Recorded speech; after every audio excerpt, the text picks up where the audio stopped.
Right guys, I'm back. This is part 2, so this is the software. So this is CPSMD UV380 opened up. Normally you'd go up to here and you'd read your radio, and I'm going to move so you get a command, and you'd normally click OK, but I'm going to click cancel because I've already got a thing, and a lot of this doesn't apply, because I'm now going to turn round and I'm going to get the mouse over there and I'm going to show you. Here is channel information, all the channels that are in the radio, a lot of them in there. Right, a lot of you will have these code plugs, so that's the channels, and then you're going to want your digital contact. So there's my digital contacts. So they're programmed in, and they're all under group call. It's all a lot of my hotspot stuff in there, and personal calls as well. So you'd have that. But what I'm going to turn around and I'm going to say now is, once you've read from your radio, you're going to go file, and you're going to want to save it. So you save it, save that code plug down, name it, put it somewhere you know where it is. But this is what I suggest to everyone who wants to program a radio and you're new. Literally, just click new, and it says all data will be cleared. Okay, that data is still in your radio. At this point, it's still in your radio, because I haven't even connected my radio. But you're going to want to go to here, digital contact, and you've got your first contact there, and you're going to want to call it UK 4400. Right, sorry, I'm holding this up. Right, you're going to go UK 4400. Right, you're going to have that as a group call. And UK 4400 as a talk group is 2350. You're not going to want to receive tone on it. And you just go down to the next one and click add. And you get another contact 1. So then you want to call that chat 1. For purposes. And that is 23501 chat 1. But the most important one, you're going to go 2, 3. There is 2 and 3. Then you've got HubNet and whatever. I will add a list there into the description of the video. So if you then do add again, we're going to do the important one for the Wales RadTunet, which is 2356. That's all you need. 2356. So you got your group call. Make sure it's always a group call, never a private call, if you want to go on to public groups. So we're then going to put the call ID in there, 2356. Now I've done something wrong, deliberate mistake. The contact name I've called 2356, but you're going to want Wales.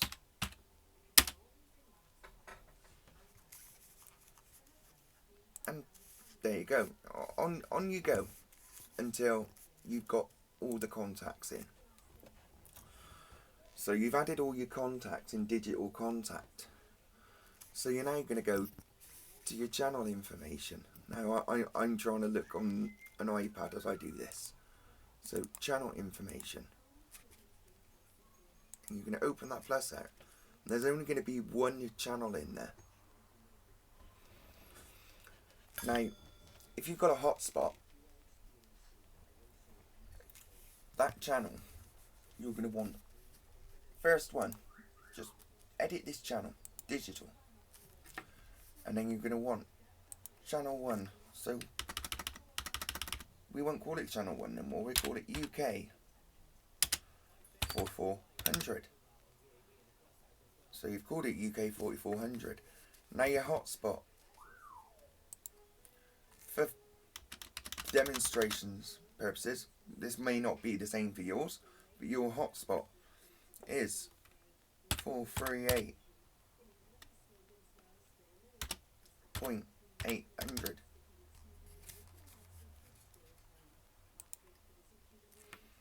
Now here, 438.800. Remember your point 800. Just click enter on there. That's now in there. You want your colour code. You leave all this alone. Your power, you're going to want low. Your timeout, you're going to want that around. For our RadTuneNet, have it infinite, which is an option. But you're going to want it at 180. But for our RadTuneNet, there's infinite, right? But for our RadTuneNet, just for any channel, but you want it 180. But our RadTuneNet, you know, have it infinite. You don't tend to time out. So no private calls, none of all that. And then you got your contact name. You see, pretty self-explanatory. It says now there, UK 4400. So you click it. But we're going to change this channel because we're going to call this channel the RadTune. Because here we go. RadTuneNet. So you always know that that is the RadTuneNet. So you call it RadTuneNet and you'll select, what have we called? Wales. So you've done that. You've now got all the same information there. Your colour code, maybe 1, 2, 3, whatever. Your repeater slot is probably going to be 2. Even for a public repeater, this is going to apply after December 2020, I believe. You know, even for a public repeater. So you set the frequencies for the public repeater, you know, the TX and the RX. This is simplex for a hotspot, so they're the same, but they'll be different on a public repeater. But you will have your slot too. But this is the clever part. I'm going to go here now. And for purposes, we click copy on there. Now, we're going to click add. Right click brings add in mind. So you go add, add, add, add, add, and so on for however many channels your hotspot is going to be. This is where the clever part comes in. Where we copied, I'm now going to paste into every one of those channels we just made.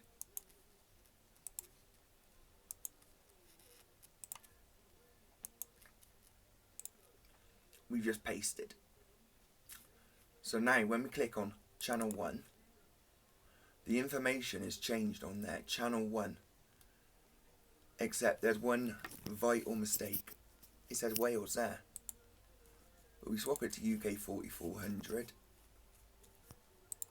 We rename the channel to UK 4400. And then we go to the next channel. We just click on channel 2 now. And it's just changed to UK 4400. So hopefully this helps, guys. And you'll be able to, you know, as long as you've got your same colour code and everything else. But the most important thing is you've made all your channels. But then you need a zone. Now in your zone information, you've already got a zone 1. So because you started from scratch with your hotspot before you put any other repeaters in or anything, you've got all your hotspot channels. Any channels you make, they are then new to add. So we call this hotspot. Now in my radio it's called hotspot 1 and 2 because I've got 2. I'm sorry for this filming. I'm not a very good photographer. So, I've got 2 hotspots, but this is going to be complicated now. I'll press shift and I'll try, sorry guys, and press the down arrow. Here we go. You can see that's highlighted all that. Every channel we've made. Now, if I'd have named all the other channels, you know, they'd be there. But the first channel that was actually put in there was RagTuneNet, because that's the first channel that was ever in the radio. So it automatically went into that zone before we renamed it. You just click add, and they've all gone on the A band. Now, if you've got 2 hotspots, if you have got 2 hotspots, you've got your band B as well. Now, these channels aren't going to work for your second hotspot because they're, you know, they're different frequency. So you'd have to make a new set of channels for another hotspot. But you've already got your talk groups there. So what you do is you get your rag unit, you get your shift, and I'm going to try again, and you highlight all those channels.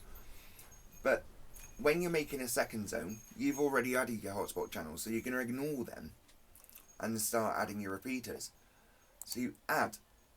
So you've now done that. You can close that off. Once you've done all your channels, you make your different zones for your repeaters as well. That's how I do mine. So, if we actually go and open my codeplug, which is on my desktop, I know it's on my desktop.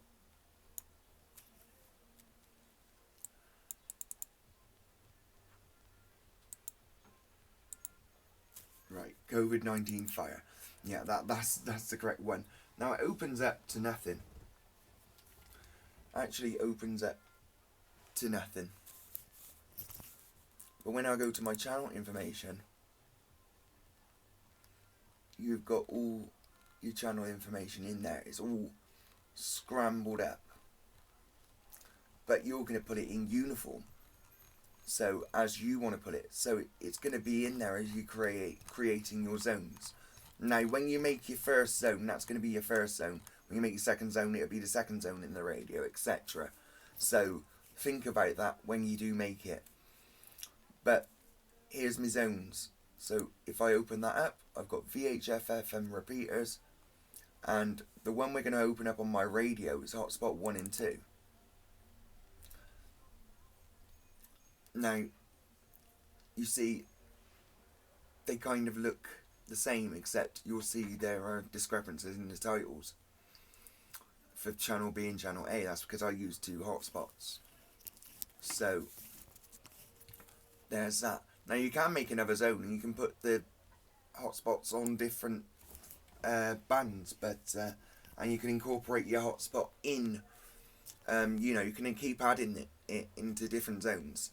You can incorporate it in with, say, your local repeaters and things if you can get them in your back garden, etc. I've incorporated in with this one because obviously I don't do that one, but this one is incorporated in. We get a lot of fires, so I listen in. I'm not going to disclose those, so I'm not opening that up. But the most important thing you're going to do once you finish writing your globo is that, write. And you write it to your radio. And it just changes your radio. Now, something I haven't gone into yet is your basic information. No, it's general. Is it general setting? Yeah, general setting. Now, these are your radio settings in here. Now, you'll see there, I have actually changed my ID for this video. But you'll see there's an ID there. Now, that is where you put your DMR ID. Same DMR ID as your hotspot. And your call sign in the radio name. Now, channel 3 indentation tone is not ticked in my radio, but it gives you a little beep after any transmission.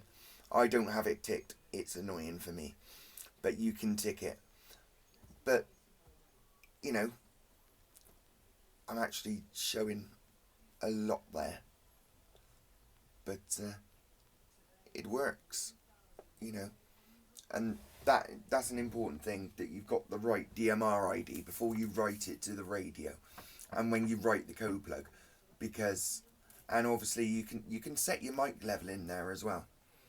And it's at 4 there, but I'm normally on mic 3 for the net. But you know, it all looks pretty daunting where it's there. But as you mean to go on, you know, you get a bit better with it. You can then edit scan lists, and of course that's a whole different video. But there you go, guys. Now you're gonna get the handy. I'm gonna try and do it. Now I'm gonna have to have it blocked off. Now, where get the radio into the shot, right? So you'll find now in my radio, it turns out a lot. I've got a green thing on there. Now you've got slot 1, which I've actually muted off the channel because there's things coming through HubNet. So I'm going to try and get it back to 1. Right. So I've got UK 4400, chat 1, chat 2, chat 3. Now those are the simplex of DMR, chat 1, 2 and 3. Get the contact on UK 4400, move over to one of those. You disconnect and move over. So then you've got HubNet, I've got programmed in. Then Wales, which is actually our RegioNet one. Wales chat is the next one. Scotland chat. Now you can change these around, mine scrolls, so Ireland chat, Southwest, Southeast, Northeast, Northwest, repeaters, and so on. Now I've got my own group. I've got a direct dial. Now that's private call. Jason's DMR ID. You can dial him. Got Neil. You can dial him. That there is actually a repeater in Scotland, but I won't be sharing that one. I've found it myself. You've got your worldwide, obviously. Most important channels, guys. Disconnect 4000. You need to disconnect before you move talk group in a gap. And then you've got your parrot. So got parrot in slot 1. Now that's readily available, and you can get all the talk groups from pistar.co.uk. But with that one, it's pretty self-explanatory. So if I dial into there, Mike Whiskey 7 Charlie Charlie Sierra testing audio 1 2 3 4 5 5 4 3 2 1. It will actually come back to me. Mike Whiskey 7 Charlie Charlie Sierra testing audio 1 2 3 4 5 5 4 3 2 1. And that's the Parrot test server. So that's, you know, for getting your audio correct. That's what it's for. So quite clever. Like I said, you can incorporate in with the hotspots, because obviously I've got that one there in with the hotspot, and that's the end of the video. Give you an update on the chat, guys. Obviously the computer there, but it won't connect to the internet. It's showing an internet connection today. Right, so I'm going to have to actually lift up because the microphone. Something I've actually done in the wind last night, I ended up with a massive hole in the bottom of my door. Now you can see the power tools are still out as well. But yeah, massive hole down in the bottom of the door. So you know, add another one. Put it in, it goes in like a thing, and I can have it open, but the dog's not running in and out. Upcycling. A window. window inside the door upcycled. Pretty clever, but you know. So that's the end of it, guys. This is the other end of the shack, a mess. But I'm always going on about my battery. So there's my battery down there. Excuse wiring, etc. And obviously voltage, USB on there, switch on there. I can turn that on and off. Going straight up into the radio. And then I've got my lighting, which is running off there. I can actually turn this one off. This one here, my black one, is actually just so it is. So I've turned the electric light off now. Obviously electric's on for the computer, but electric light on now, and it's just all lights which light up in here. And of course I've got the next bit, which makes the table light up. Runs off the battery as well. LEDs in the back of the table, lights the glass table up green. Excuse anything on the table. Yeah, and of course down there, little palette, LEDs shining back now, but little footrest, little foot mats down there, and of course the chair. So obviously got to get this decorated. I plan to panel this out. The call sign there, it's showing the wrong way because the camera is the right way. When I do the net, obviously it's the wrong way, so that it puts the call sign the right way. I hope you found the video informative. It's very long, so hopefully it'll upload